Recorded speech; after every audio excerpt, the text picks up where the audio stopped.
الدور ال40 وعلى ارتفاع 40 دور في فندق هيلتون جراند نايل تاور سابقا هنلاقي المطعم الدوار. هو أكيد اتسمى المطعم الدوار أو الريفولفينج علشان هو بيدور 360 درجة حوالين نفسه، يعني طول ما انتوا قاعدين الفيو بيتغير أو المشهد بيتغير وبيجيب القاهرة كلها. يعني مثلا تبقوا قاعدين بتشوفوا جنبكم فندق الفور سيزونز، بعد كده تشوفوا جنبكم الأهرامات، بعد كده أحسن مشهد ممكن تشوفوه هو مشهد غروب الشمس. كمان في الفندق في تجربة ان انتوا تشوفوا الأكل وهو بيجهز.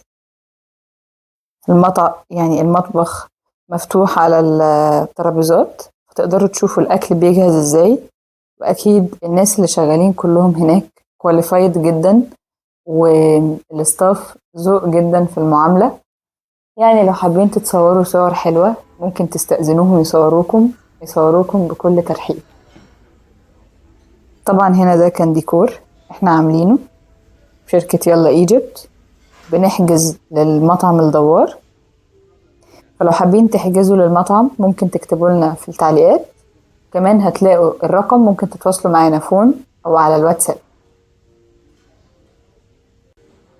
طبعا زي ما اتفقنا ان الفيو كل شوية بيتغير، فطول ما انتوا قاعدين على الترابيزة هتشوفوا برج القاهرة والفنادق اللي موجودة في القاهرة زي السوفيتل، وهتلاقوا منطقة الزمالك برضو هتشوفوها.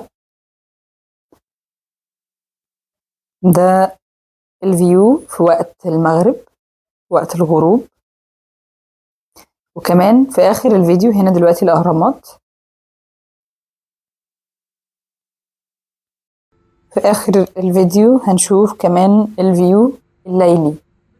يعني لو حد حابب يجي مثلا بالليل هيكون الفيو اللي بالليل بالشكل اللي انتوا هتشوفوه في آخر الفيديو.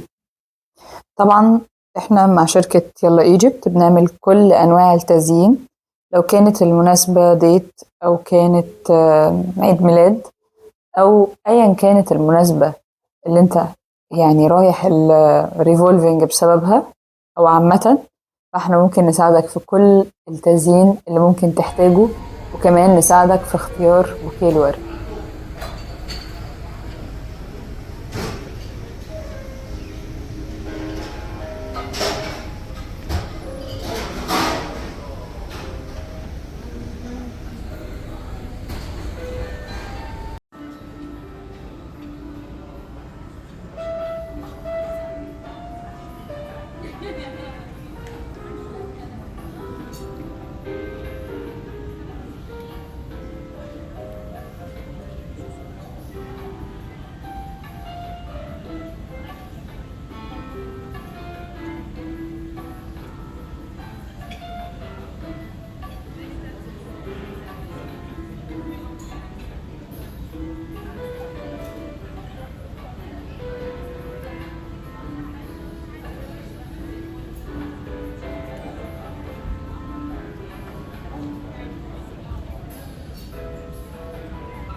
أخيرا خلصنا حجز الريفولفينج.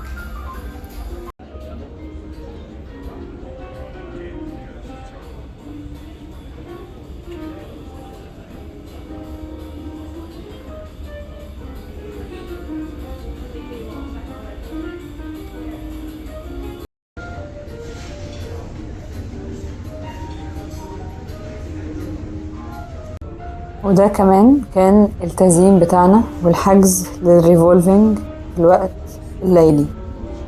زي ما انتم شايفين الشموع طبعا باينة، والورد ده كله ورد طبيعي، والفيو اصلا جميل جدا بالليل. هتلاقوا اضاءات كده خفيفة يعني في القاهرة كلها، الجو كان جميل جدا. لو حابين تسألوا عن الحجز ممكن تكتبوا لنا في التعليقات. واللي كمل الفيديو للآخر ليه فاوتشر خصم بقيمة 100 جنيه.